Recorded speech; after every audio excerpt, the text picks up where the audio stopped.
ॐ कृष्णाय वासुदेवाय हरे परमात्मने प्रणतक्लेशनाशाय गोविन्दाय नमो नमः। सच्चिदानन्दरूपाय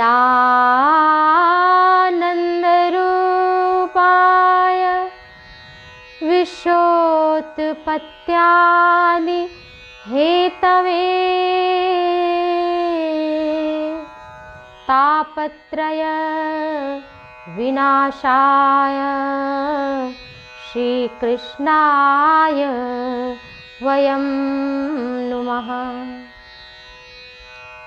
सीतानाथ समारम्भां रामानन्दार्य मध्यमाम् अस्मदाचार्यपर्यन्तां वन्दे गुरु परम्पराम्। भगवान श्री हरि के श्री राधा वल्लभ प्रभु श्री सीताराम जी के चरण कमल में प्रणाम करते हुए आइए आज हम श्रीनीत चैनल के माध्यम से अध्यात्म की चर्चा फिर से शुरू करें। इससे पूर्व 2 मिनट प्रभु नाम संकीर्तन श्रद्धा भक्ति भाव से करते हैं। जय राधे राधे गोविंद गोविंद राधे, जय राधे राधे गोविंद गोविंद राधे, गोविंद राधे गोपाल राधे, गोविंद राधे गोपाल राधे, जय राधे राधे गोविंद गोविंद राधे, राधे राधे गोविंद गोविंद राधे, राधे राधे गोविंद गोविंद राधे, राधे राधे गोविंद गोविंद राधे, गोविंद राधे गोपाल राधे, गोविंद राधे राधे गोपाल राधे, राधे राधे गोविंद गोविंद राधे, राधे राधे गोविंद गोविंद राधे, राधे राधे गोविंद गोविंद राधे, राधे राधे गोविंद गोविंद राधे। जय जय श्री राधे। आइए आज हम सभी फिर से भगवत चर्चा श्रवण करते हैं। आप सभी पर प्रभु की कृपा बनी रहे। जैसा कि हम सभी गीता का श्रवण कर रहे हैं, कल आप सभी ने सुना था कि गीता में भगवान के शंख का क्या नाम था, भीम के शंख का क्या नाम था, अर्जुन नकुल सहदेव के शंख का क्या नाम था। शंख की महत्ता आपने श्रवण की थी। युद्ध जब व्यक्ति करता है तब उसके जीवन में केवल हानि ही होती है, अधिक हानि होती है, लाभ बहुत कम होता है। परंतु जब धर्म की रक्षा के लिए बात आए तो शस्त्र उठाना ही चाहिए। जब तक काम चले तब तक शास्त्र का उपदेश देना चाहिए। लेकिन अगर शास्त्र से काम ना चले और अधर्म हो रहा है जिससे समाज का और धर्म कमजोर हो रहा है, ऐसी परिस्थिति में शस्त्र उठा भी लेना चाहिए। तो इसीलिए भगवान ने गीता सुनाई, नहीं तो वहाँ भ्रकुटि विलास सृष्टि लय होई, सपने हु संकट परई की सोई। जिनकी भ्रकुटि टेढ़ी होने मात्र से संपूर्ण संसार का विलय हो जाता है, ऐसे भगवान को इतना गीता समझाने की सुनाने की क्या आवश्यकता थी। हम लोगों के लिए पूछा कि हम लोगों का कल्याण कैसे हो, तो सेनाओं में कौन कौन है ये सब दुर्योधन बता रहा है। कहता है काश्यश्च परमेश्वासः शिखंडी च महारथः दृष्टद्युम्नो विराटश्च सात्यकिश्च पराजितः द्रुपदो द्रौपदेयाश्च सर्वशः पृथ्वीपते सौभद्रश्च महाबाहु शंखान दद्मु पृथक पृथक। कहा कि श्रेष्ठ धनुष वाले काशीराज महारथी शिखंडी धृष्टद्युम्न विराट सात्यकी द्रुपद द्रौपदी के 5 पुत्र और सुभद्रा पुत्र अभिमन्यु, इन सभी ने अलग अलग शंख बजाए। शंख की बड़ी महत्ता है और ऐसे शंख बजे कि पृथ्वी से लेकर आकाश से लेकर पाताल तक यह ध्वनि, विपक्षियों के हृदय विदीर्ण हो गए, इतने शंख बजे। और कौन है? सुभद्रा पुत्र अभिमन्यु। सुभद्रा पुत्र अभिमन्यु का, इनके अगर जीवन रक्षा की बात करें तो भगवान श्री कृष्ण ने इनकी जीवन रक्षा की। श्रीमद् भागवत महापुराण में कथा आती है कि पांडु के पुत्र, अब कहे ही जाएंगे क्योंकि उस समय तो लोग नहीं जानते थे कि ये देवताओं के पुत्र हैं, उस समय तो यही जानते हैं कि ये पांडु के पुत्र हैं। तो अर्जुन के पुत्र सुभद्रा उनकी एक पत्नी थी, उनसे अभिमन्यु का जन्म हुआ था और अभिमन्यु की गर्भ में भगवान श्री कृष्ण ने रक्षा की थी। तो इसलिए इनका विशेष योगदान। और पाहि पाहि महायोगिन देव देव जगतपते, भगवान ने गर्भ में ही परीक्षित की रक्षा की। इनकी जो पत्नी थी उत्तरा, अभिमन्यु और उत्तरा के ही पुत्र हैं राजा परीक्षित, जिन्होंने 7 दिन की श्रीमद् भागवत कथा सुनी और 7 दिन में ही मनुष्य का जन्म होता है, 7 दिन में ही मृत्यु हो जाती है। वो जन्मा है चाहे वो रविवार सोमवार से लेकर शनिवार तक, और फिर से वो उन्हीं 7 दिनों में मर जाता है। तो इन 7 दिनों को सुधारने का जो की कथा है वो है श्रीमद् भागवत और श्रीमद् भगवत गीता। इन 7 दिनों को सुधार लें तो हमारा जीवन आनंदमय हो जाता है। मनोरथ देखो धृतराष्ट्र ने कितना किया। एक आदमी था, बहुत मनोरथ करता था, बड़ा गरीब था, तेली था। एक दिन तेल बेचने लेकर के जा रहा था और तेल भी कैसे खरीदा? उधार। मटका भी लिया उधार और अपने सिर पर लेकर के जा रहा था। मार्ग में सोचता जा रहा है कि अब तेल अगर बिकेगा हमारा तो हम इससे बढ़िया एक गाय खरीदेंगे। है कुछ नहीं, कोई चीज नहीं, ना उसके पास तेल तक का पैसा नहीं था, मटके तक का पैसा नहीं था खरीदने के लिए। लेकिन सब कहाँ चल रहा है? मनोरथ में। इसलिए अधिक की इच्छा नहीं करना चाहिए।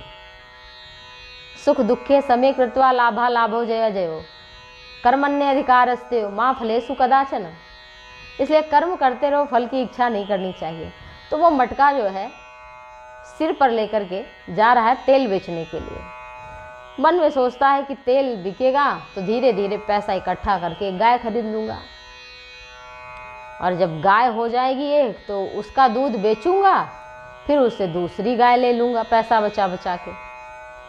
फिर सोचता है 2 गाय से फिर ऐसे ऐसे 10-20 गाय बना लूँगा। फिर जब 10-20 गायें हो जाएंगी तो एक घोड़ा ले लेंगे, एक घोड़ी ले लेंगे, उससे बस घोड़ा घोड़ी का परिवार बढ़ता चला जाएगा। फिर तो घुड़साल खोल लेंगे, घोड़े का व्यापार कर लेंगे। तेली है कुछ नहीं, सब मन में चल रहा है। फिर सोचता है कि जब बहुत सारे घोड़े बिकेंगे तो पैसा बहुत आएगा, करेंगे क्या? एक बढ़िया सा मकान ले लेंगे। फिर सोचता है मकान लेके फिर करेंगे क्या? फिर तो शादी वाले आ ही जाएंगे, पैसा भी होगा, मैं भी बढ़िया, मेरे पास अच्छे घर मकान गाड़ी सब कुछ हो जाएगी, क्या कमी? फिर सोचता है कि विवाह हो जाएगा तो 1-2 बालक तो होंगे ही। तो जब 1-2 बालक होंगे, छोटा वाला जरा बदमाशी करेगा अगर तो उसको पटक दूंगा उसकी माँ की गोद में। अब भूल गया कि सिर पर मटका रखा है, उसे लगा ये सत्य घटना घटित हो रही है, और उसने उठाया मटका जो है तेल भरा और वो जमीन पर पटक दिया। अब उसे जब होश आया 1 मिनट के बाद, खड़ा खड़ा वहीं देखता रहा वो कि ये मैंने क्या किया। मेरे मन में तो मनोरथ ही चल रहा था। अब सोचो मनोरथ करने से क्या प्राप्त हुआ, जो था वो भी चला गया। उसे कर्म करना चाहिए था तेली को कि पहले जाता वो तेल बेच के आता, उससे कुछ पैसे ले आता, तब काम व्यापार बढ़ाता, लेकिन वो तो सब मन में ही सोच रहा है। इसलिए मन की कल्पना, आप धर्म के साथ चलो। दुर्योधन आदि धर्म के साथ नहीं चल रहे हैं, अधर्म के साथ चल रहे हैं। और आज जब अर्जुन 11 अक्षौणी और 7 अक्षौणी सेना के मध्य में अपने रथ को खड़ा किया, कृष्ण ने कहा कि हे चित, दोनों सेनाओं के मध्य में रथ को खड़ा कर दो। आज मैं देखूंगा कि गांडीवधारी अर्जुन से कौन 2-2 4-4 हाथ करने वाला है। और अर्जुन का जब रथ युद्ध के मध्य भाग में खड़ा किया, तब अर्जुन कांपने लगे,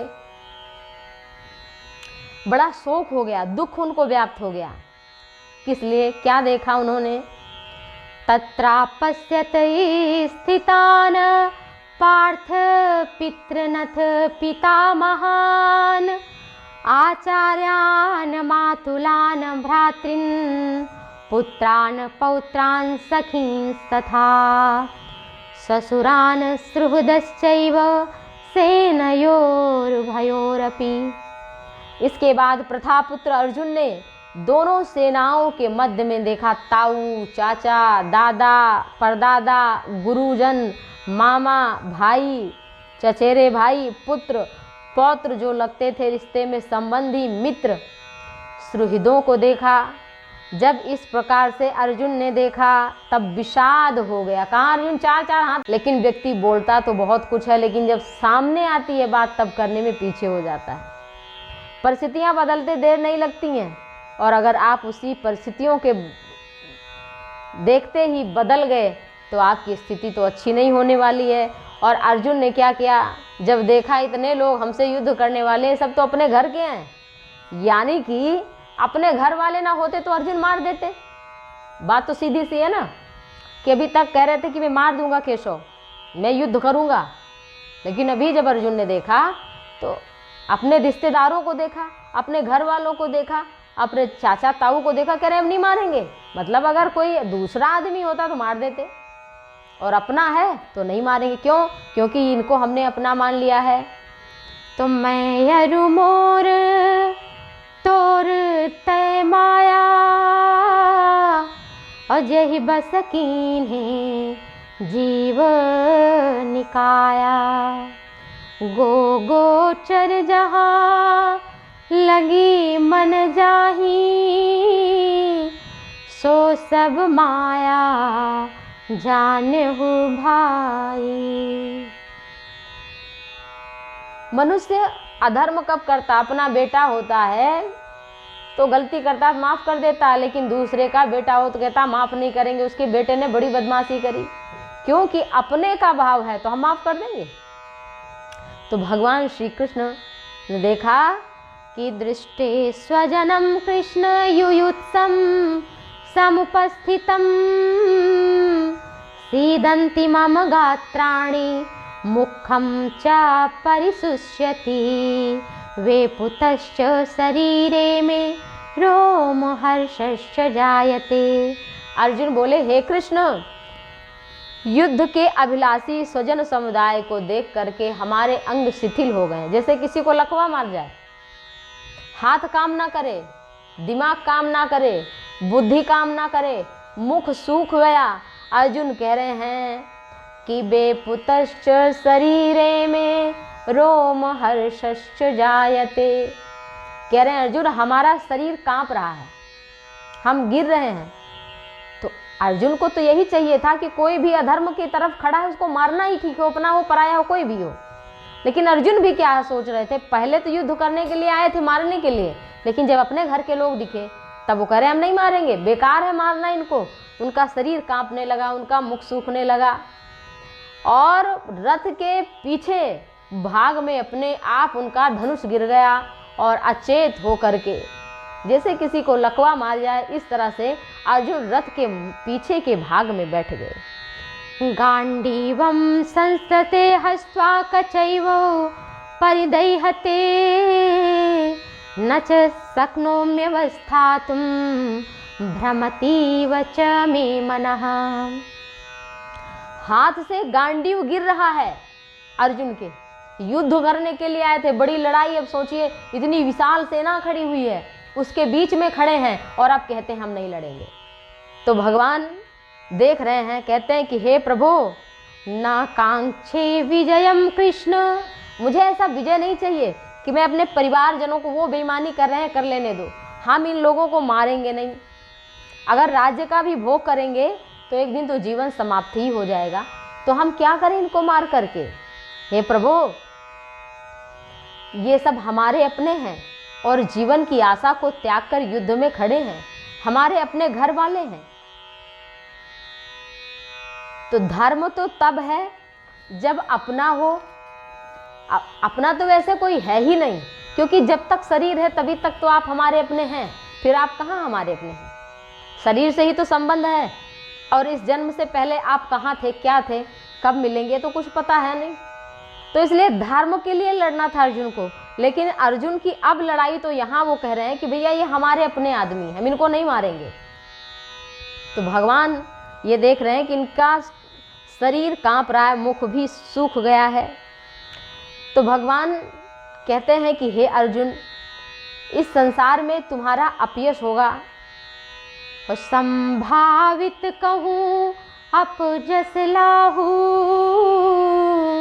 और मरण कोटि सम दारुण दाहू।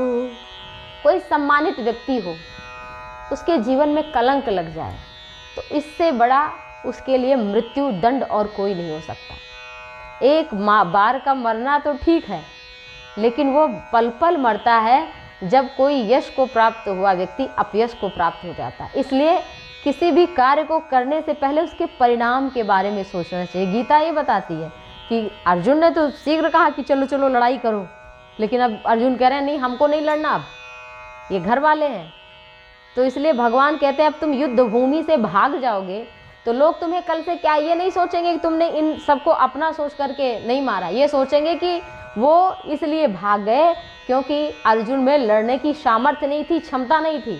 तो लोग तुम्हारे अपयश को कहेंगे, और जिसे अपयश प्राप्त हो जाता है उसका जीवन पल पल मरता है, वो हर दिन मरता है।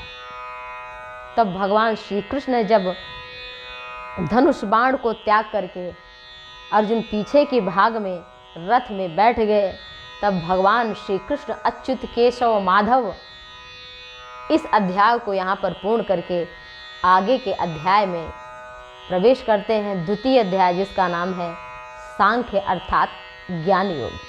अर्जुन रो रहे हैं, व्याकुल हैं। देखो आदमी जब की बुद्धि नहीं काम करती, धैर्य खो जाता है, तब बहुत व्यथित हो जाता है। जरा सा सामान क्या गायब हुआ, जरा से आप की चोरी क्या हुई, आप पता लग जाता है कि इसने चोरी की, तो आदमी उसको कितना मारता है, कितना प्रताड़ित करता है।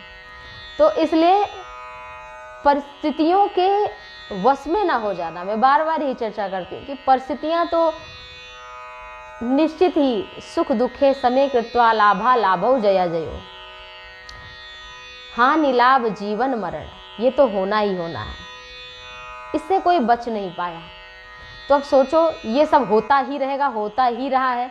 आप के घर में कोई ना बहुत लोग जा चुके हैं संसार से, हमारे घर में, आपके घर में बहुत जाने वाले हैं, हो सकता है अगली बार हमारा ही नंबर हो, क्या पता। तो जब इस संसार की छोटी छोटी परिस्थितियों से इतना दुख हो रहा है, तो अंतकाल में जब आपका शरीर छूटेगा तब कितना दुख होगा।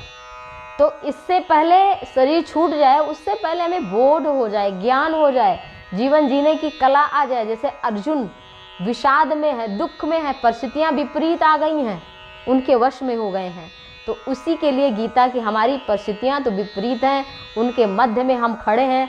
हमें लड़ाई करनी है और हर्षण करना, ऑफिस में, दुकान में, मकान में और व्यापार में, जहाँ भी वहाँ द्वंद्व युद्ध ही हो रहा है, लेकिन उसको गीता के अनुसार लड़ना है, मन मुताबिक नहीं लड़ना, नहीं तो आप हमेशा हारेंगे। तो इसलिए अगले चर्चा में हम आप सभी से गीता के 2वें अध्याय की चर्चा, सांख्य योग की चर्चा करेंगे। आप सभी स्वस्थ रहें, ईश्वर की कृपा आप सभी पर बनी रहे। तो श्री न्यूज़ चैनल के माध्यम से भगवत चर्चा हम आगे भी करते रहेंगे। आप सभी पर प्रभु की कृपा बनी रहे, स्वस्थ रहें, निरोग रहें। इसी शुभकामना के साथ जय सिया राम, जय श्री राम।